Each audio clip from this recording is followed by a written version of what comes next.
নমস্কার, নিউজ বাংলা লাইভে আপনাদের সকলকে স্বাগত। দেখতে পাচ্ছেন এই মুহূর্তে বাংলাদেশ ডেপুটি হাই কমিশনের সামনে শুভেন্দু অধিকারী তিনি বসে পড়েছেন বিক্ষোভ দেখাতে। সঙ্গে রয়েছেন সাধু সন্তরা। এই মুহূর্তে যে বিক্ষোভের চিত্র সরাসরি দেখাচ্ছি আপনাদের।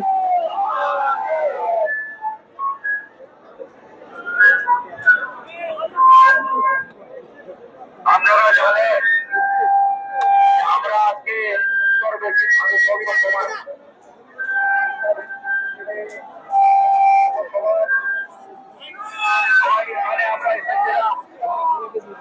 আমাদের বাংলাদেশ ডেপুটি হাই কমিশনার ঢুকতে চাইনি আর মমতার পুলিশ সাহায্য করেছে।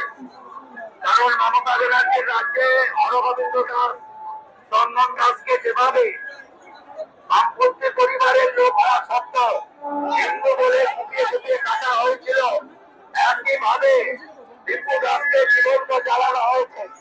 যাই বল্লাই ওরে তাই খালা মমতা, ওপারে যা করছে অন্য এপারে তাই করছেন। তাই আমাদের আজকে ডেপুটি হাই কমিশনের অফিসের সামনে হাজার হাজার পুলিশকে ঢুকে দেওয়া হয়েছে। আমি এখান থেকে সমগ্র হিন্দু সমাজকে আবেদন করব যে আগামী 24 তারিখে বাংলাদেশ বর্ডার এলাকায় সর্বত্র আপনারা প্রত্যেকে অবরোধ করবেন। হিন্দুদের আবেদন করব আপনারা 1 ঘন্টা 2 ঘন্টা যতটা পারবেন অবরোধ করবেন। এবং আমরা এখানে ভারত সরকারের কমার্স অফিসে যাব, গিয়ে বলবো একটা ট্রেড পারমিট এখান থেকে দেওয়া যাবে না, 1 কেজি পেঁয়াজ ওখানে পাঠানো যাবে না যতক্ষণ না দীপু দাসের হত্যাকারীদের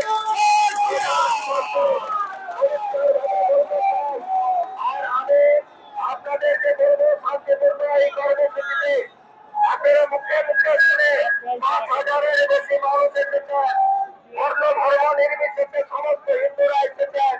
আমি তাদেরকে রাষ্ট্রবাদী মুসলিম কয়েকজন লোক এসেছেন, আমি তাদের ধন্যবাদ জানাবো।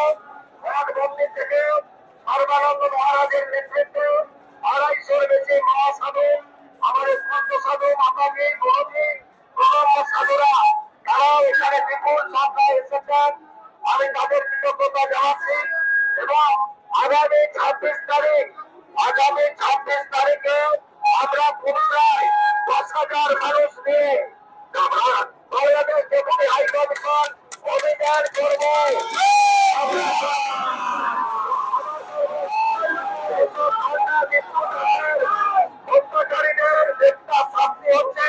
আমরা ডেপুটি হাই কমিশনকে সুস্থভাবে এখানে